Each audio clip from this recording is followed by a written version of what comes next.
일과 삶의 가치를 존중하고 추구하는 워라티브이입니다. 우리 대한민국은 OECD 세계경제협력개발기구 국가 중에서도 자영업 비율이 매우 높은 나라에 속합니다. 그리고 최근 자영업 비중이 떨어지고 있기는 하지만 자영업자 가운데 고령자 비율은 더 높아지고 있는 것이 현실인데요. 명예퇴직과 희망퇴직 등 다양한 형태의 구조조정이 상시 이뤄지면서 조기퇴직한 고령자들이 괜찮은 임금근로 일자리에 재취업하지 못하고 생계를 유지하기 위해 자영업에 진출하기 때문입니다. 통계청 자료에 따르면 임금근로자에서 자영업으로 전환한 사람 가운데 58.8%가 50세 이상인데요. 문제는 고령자들의 자영업 이동 후 저임금에 시달리고 있다는 것입니다. 자세한 내용 살펴보도록 하겠습니다. 한국고용정보원의 고령자의 자영업 이동과 저임금 노동 보고서에 따르면 지난해 자영업자 중 50대 이상은 64.6%로 2007년 대비 18.6%포인트 상승했습니다. 자영업자 100명 가운데 65명이 50세 이상인 셈입니다.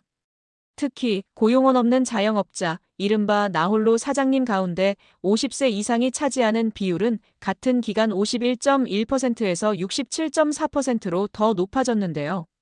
49세 이하가 32.6%임을 감안하면 배 이상 높은 것입니다. 그렇다면 왜 이런 현상이 나타나는 것일까요? 전문직에 오랫동안 근무한 사람들이 자영업으로 이행할 가능성이 높기는 하지만 한국의 근로자는 평균 52.8세에 가장 오래 근무한 일자리를 그만두고 다시 일자리를 구하지만 괜찮은 임금근로 일자리에 재취업하지 못해서 생계유지와 자녀교육 등을 위해 자영업에 진입하는 경우가 많습니다. 기업가 정신 발현이나 기회를 극대화하기 위해서가 아니라 자영업 외에는 현실적인 대안이 없다는 것입니다. 보고서는 한국복지 패널 18차까지 자료를 분석해 의미 있는 결과를 도출했는데요. 1차부터 17차까지 조사에서 1년 이상 임금 근로자였던 사람 가운데 18차 종사자에서 자영업에 종사하는 사람들을 추려봤더니 이 중 50세 이상이 58.8%였습니다. 월급을 받다 퇴직한 고령자에게 자영업이 일자리 대안 역할을 하는 것인데 50세 이상 자영업자 중에는 유통서비스업과 소비자서비스업 등 생계형 자영업자가 53.8%로 절반이 넘었습니다. 일자리를 떠난 고령자들이 재취업은 어려우니 당장의 생계를 유지하기 위해 손쉽게 창업할 수 있는 그러나 부가가치나 수익성이 낮은 생계형 서비스업에 진출할 수밖에 없다는 게 보고서의 진단입니다. 예를 들어 나홀로 사장님이 83.4%로 대부분을 차지했는데 이는 전체 자영업자 가운데 고용원이 없는 자영업자 비율인 75.6%보다 더 높은 수치입니다. 고령 자영업자의 특성별 경제적 성과를 보면 창업하기 전 임금 근로 기간이 3년 이하인 고령 자영업자의 평균 월 소득이 338만 7천 원으로 가장 많았고 10년에서 12년이 188만 6천 원으로 가장 적었습니다. 분석 대상이 50세 이상인 점을 고려하면 자영업에 진입한 지 오래된 다시 말해 임금 근로 기간이 짧은 고령자와 자영업 진입 직전까지 임금 근로자로 오래 일한 고령자의 사업소득이 다소 높았습니다. 그러나 최근까지 임금 근로자로 일한 후 창업했다고 해도 순소득이 333만 원 정도에 불과해 최근 3개월간 정규직 근로자 평균 임금 약 380만 원을 밑돌았습니다. 이 같은 결과는 자영업이 임금 근로를 대신할 수 있는 좋은 일자리로 보기 어렵고 임금 근로 경력이 자영업의 경제적 성과에 도움이 된다고 보기도 어렵다는 것을 말합니다. 또 고령 자영업자의 평균 48.8%는 월 최저임금에 미치지 못하는 소득을 벌고 있었습니다. 현재 운영하는 자영업과 동일 산업에 종사한 경험이 전혀 없는 상태에서 창업한 고령자 순소득은 144만 3천 원이었고 저임금 근로율도 82.9%로 매우 높았습니다.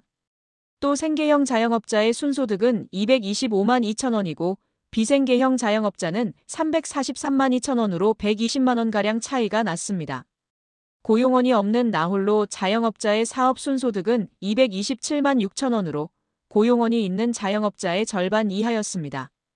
사업소득이 낮으니 종사자를 고용할 수 없고 혼자 사업하다 보니 영업이익을 내기 어려워 고정지출비를 뺀 순소득이 낮다는 것입니다.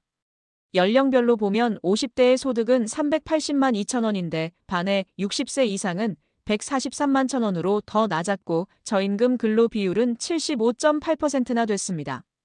특히 60대 영세 자영업 비율은 61.1%이고 70세 이상은 89.7%로 급증해 60, 70대 자영업자는 소득이 최저임금에도 훨씬 못 미치는 사실상 극빈계층이라고 보고서는 지적했습니다. 보고서는 고령 자영업자의 위기는 전체 자영업의 위기이자 우리 경제의 뇌관이 되며 잠재적 복지 수혜자의 증가와 소득 불평등 악화 등의 악순환 고리를 형성할 것으로 우려된다며 조기 퇴직자들이 노동시장의 불안정성, 임금 근로, 일자리 부족 등으로 생계형 창업을 하지 않도록 고령자의 재취업 지원을 더 확대한다고 강조했습니다.